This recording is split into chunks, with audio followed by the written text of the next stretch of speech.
Now, a question for you. How could you be affected by radical plans to reform the police service? Well, our traditional local forces, they're expected to disappear in mergers.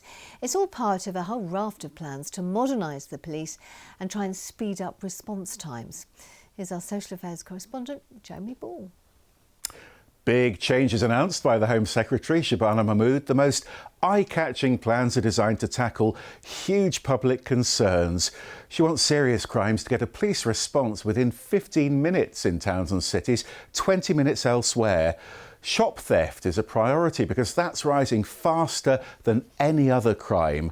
Nottinghamshire has one of the highest recorded rates in the country. Across the East Midlands, those shoplifting reports soared by 12% last year. So the big idea is to free up resources by slashing the number of police forces. There is an obvious question about combining Derbyshire and Nottinghamshire because those forces are already being moved under the control of the same East Midlands mayor.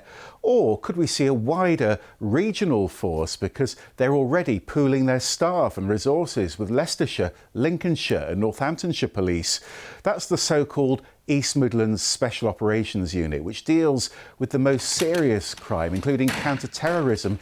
This was an exercise that took place at Trent Bridge Cricket Ground.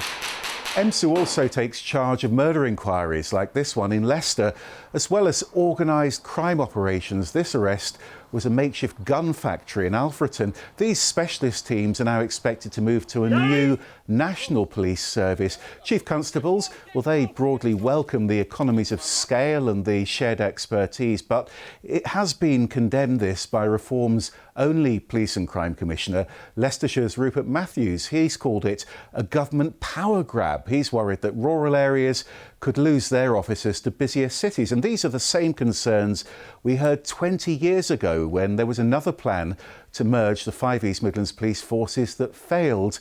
There was also another regional unit set up in 2015 that was scrapped.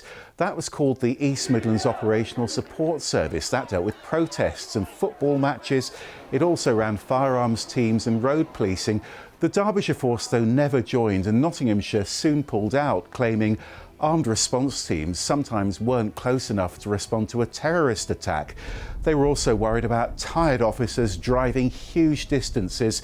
They even said wires had melted in police vehicles because they'd been speeding so far on blue lights. So this is all the kind of detail that still needs to be worked out here. There is already a precedent, though. If you've been watching the BBC drama Line of Duty, you might have noticed a fictional East Midlands constabulary. So could that become reality under these new police reforms?